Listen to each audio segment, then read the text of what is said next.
il faut prendre le diable au sérieux parce que ce n'est pas un épouvantail, mais il ne faut pas lui donner un pouvoir qu'il n'a plus. Et c'est pour ça qu'il joue avec nos émotions. Dans ma vie, je ne peux pas la vivre en fonction de mes émotions. Est-ce que vous comprenez? Je me lève le matin, je sens la présence de Dieu, je dis Alléluia, Dieu est avec moi. Mais je me lève le lendemain, je ne sens plus la présence de Dieu. Qui sent la présence de Dieu 24 heures sur 24 ici? Il y a quelqu'un? Si c'est le cas, vous m'inquiétez. Parce que dans ce cas, vous n'avez plus besoin de marcher par la foi. Ah, vous êtes un être extraordinaire. Tout le monde a besoin de marcher par la foi, sauf vous. Non.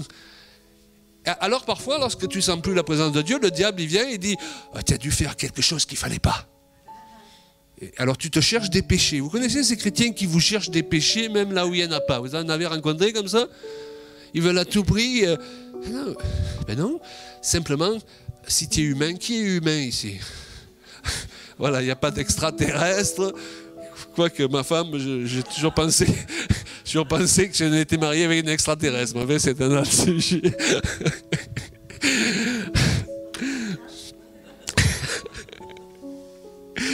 Dans le diable, il joue avec nos émotions. Mais tant que nous sommes dans ce corps de chair, nos émotions nous trompent. Est-ce que les émotions d'une personne qui marche selon la chair, elles sont instables. Un jour il veut une chose, un jour il en veut une autre. Regardez dans ce monde, ils ne sont jamais contents, ils changent de femme continuellement.